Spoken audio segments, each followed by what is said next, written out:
sa inyong lahat mga kawais! Welcome at welcome back again dito sa aking munting kusina. So for today's video ay gagawa o magluluto naman tayo ng smooth, creamy and melts in your mouth leche flan. Tamang-tama, malapit na naman ang Pasko at Bagong Taon.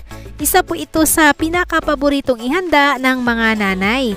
At hindi lang naman Pasko or Bagong Taon, kahit birthday or kahit anong okasyon sa bahay, perfect po itong pang dessert o handa sa ating mesa. So alamin kung paano ito gawin dahil pwede mo rin itong gawing pagkakitaan. Huwag na nating patagalin pa, so tara simulan na natin. Ito ang mga ingredients na ating kakailanganin. Una, gagamit po tayo ng 10 pieces large eggs, 1 can or 300 ml condensed milk, next 1 can or 370 ml evaporated milk, at gagamit lang po tayo ng half teaspoon vanilla flavor. Then, maglalagay po ako ng 1 tablespoon cornstarch. Pero pag wala, pwede rin ang all-purpose flour. Half teaspoon of calamansi juice, pwede rin po ang lemon para pangtanggal langsa sa ating egg yolks. Last, ang white sugar, pang-caramelize natin sa ating lanyera. Pwede rin po ang wash or light brown sugar.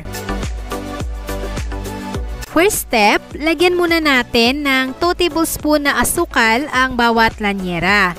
So, medium size po ang gamit kong lanyera dito.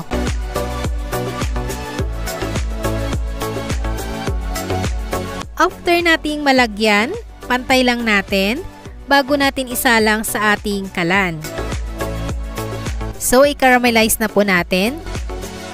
Lutuin lang po natin ito sa mahinang apoy. Then, kapag nag-start na mag-melt sa gilid, gamit ang tong, iswirl or ikot-ikutin lang para pantay ang pagka-golden light brown ng inyong caramelized sugar.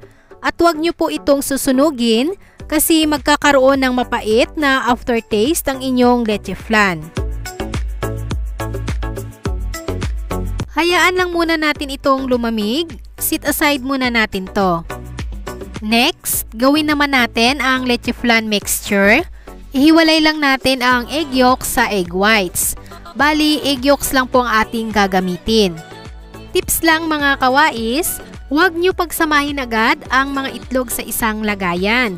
I-crack nyo po isa-isa sa isang maliit na bowl just to make sure na kung may sira ang isa sa mga ito ay hindi madadamay or maihalo sa ibang itlog na hindi sira. So, kanya-kanyang paraan po kung paano natin makuha or maihiwalay ang egg yolk sa egg whites. Kung saan po kayo sanay. So, ako ganitong paraan lang. Pwede nyo rin kamayin or gumamit po kayo ng egg separator. Kapag gagawin nyo po ang ganitong proseso, dahan-dahan lang po para hindi mabasag ang egg yolks. Pero sa mga sanay na, madali lang po sa kanila ito. Yung mga egg whites, pwede po natin itong ilagay sa ampalaya or omelette, pero sa akin, ilalagay ko po ito sa puto cake. Basta lagi po natin tandaan, kapag nabuksan or nakrak na po natin ang itlog at ilalagay sa refrigerator, huwag po nating patatagalin. Dahil isa ang itlog sa pinakadelikadong pagkain na kapag pinatagal, ay maaari po tayong ma-food poison. Itabi lang muna natin ito. Then, ibit muna natin itong mga egg yolks bago natin i-add ang iba pang ingredients. At dahan-dahan lang po sa paghahalo para maiwasan nating hindi makapag-create ng bubbles. After nating mabit ang egg yolks, add na natin ang 1 can or 370 ml evaporated milk. So, any brand po pwedeng gamitin. Next, yung ating 1 can or 300 ml condensed milk.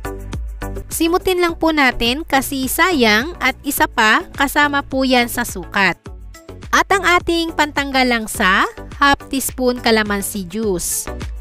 Then, ang 1 tablespoon cornstarch, ilagay na po natin. Last, ang ating half teaspoon vanilla flavor. So, mix lang natin ito hanggang mag-well combined ang ating mga ingredients or until ma-dissolve natin ang condensed milk at cornstarch. Tulad ng sinabi ko kanina, dahan-dahan lang sa paghalo para hindi tayo makapag-create ng maraming bubbles. Why? Kasi ang bubbles, isa yan sa reason kung bakit nagbubutas-butas ang leche flan. Ayan, as you can see kung gaano lang ako kabagal mag-mix. After nating ma-mix, ay salain naman natin ito ng 2 beses or higit pa hanggang wala nang bumara sa salaan. Mas maganda kung ang gagamitin yung strainer ay pino ang mga butas para smooth ang kalalabasan ng flan mixture nyo. Itong nasala natin, durugin or tunawin ko lang dito sa flan mixture. Sa pangalawang sala, dito ko ilagay sa pitchel para mabilis maisalin or ibuhos mamaya sa ating mga lanyera. So ayan, smooth na yung ating flan mixture. Set aside muna natin to. Magpakulo na tayo ng tubig sa ating steamer. Huwag masyado marami ang tubig na ilagay. Dapat below half lang or 1/4 ng steamer. Maglagay na tayo ng mixture sa ating mga nakahandang lanyera. 1 cup ang gagamitin kong pangsukat para pantay ang dami ng mixture na mailalagay natin bawat lanyera. Bali, maglalagay po ako ng 1 cup flan mixture bawat lanyera. So again, medium size po ang gamit kong lanyera dito. At habang naglalagay tayo ng mixture sa lanyera, kung bago ka pa lang sa aking kusina, este aking channel, please subscribe to my YouTube channel and click the notification bell. Then, select all para ma-notify ka once na mag-upload ako ng bagong video. Remind ko lang po, kung hindi maiwasan na makapag-create ka ng bubbles sa iyong mixture, ay pansamantalang itabi muna at hayaang mawala ang bubbles bago i-steam. Takpan po natin ng foil ang lanyera para hindi pasukin or matuluan ng tubig ang leche flan mixture habang ini-steam natin. At para pala sa costing kung magkano natin ito pwede ibenta, please check the description box. At sa hindi nakakaalam ng description box, click nyo po ito. I-arrange na po natin sa steamer basket. Ang size po ng steamer na gamit ko ay 25 cm.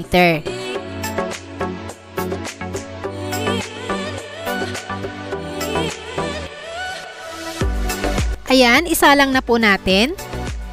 At ang lagi kong paalala sa inyo, make sure na napakulo nyo ang tubig sa steamer. Then, iset natin ang apoy sa low heat. Tulad nito, parang nag-in-in lang tayo ng kanin. At hintayin lang natin na kumalma or mawala ang kulo ng tubig. Right after mawala na ang kulo ng tubig, isa lang natin kaagad ang steamer basket at takpan. Mag-set lang tayo ng timer. Steam po natin ito ng 1 hour sa mahinang apoy lang. Napaka-importante po na mag-set kayo ng timer nyo sa pagluluto. After 1 hour, i-check natin ang ating leche flan kung luto na. Ayan, mag-toothpick test kayo. Kapag hindi nabasa ang dumikit na mixture sa toothpick, ay luto na po ito. Pero, wag po muna natin hanguin. Hayaan muna natin ng 10 minutes bago natin kunin. Patayin na po natin ang apoy. After 10 minutes, hanguin na po natin. Bali, isang set ang niluto natin. Sa isang set, nakagawa tayo ng 4 pieces medium size lanyera na leche flan.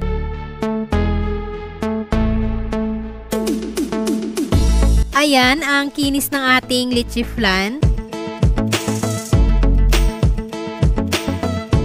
Palamigin muna natin ito bago alisin or i-unmold sa mga lanyera.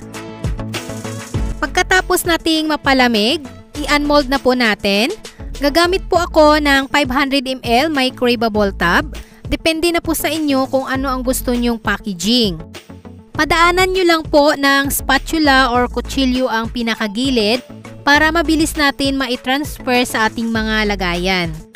Oh, by the way, sa mga magtataka or magtatanong, bakit 40 pesos lang ang nakalagay sa description box sa price ng eggs na ginamit ko? Actually po, 70 pesos ang bili ko sa 10 pieces large eggs. 40 pesos lang ang nilagay ko sa description box kasi egg yolks lang po ang ginamit natin. At ang 30 pesos ay mapupunta sa egg whites na gagamitin ko naman sa paggawa ng puto cake. Ibukod ko na lang po ang video sa paggawa ng puto cake para hindi na masyadong humaba itong video natin. At sa costing naman natin sa description box ay depende pa rin po kung magkano ang nagastos nyo or pinuhunan. Kasi iba-iba po ang prices ng mga ingredients sa bawat lugar. Kaya much better na mag-costing din po kayo kung magkano ang nagastos nyo sa recipe na ito. Ito na yung ating mga finished product na leche flan na perfect nating pagkakitaan lalo ngayong magpapasko at bagong taon.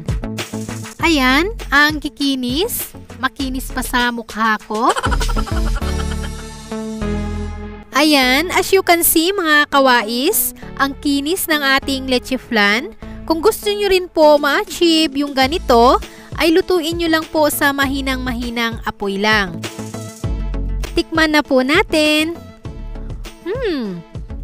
Napaka-creamy. At parang nagbi-melt lang sa aking bibig. Ang sarap, perfect. So sana po ay masubukan nyo itong lutuin. Anyway mga kawais, magpapaalam na po ako. So sana ay may natutunan kayo sa ating video ngayon. At maraming salamat sa inyong panunood. See you again in my next video. Happy cooking! Ingat po kayo lagi. Bye-bye!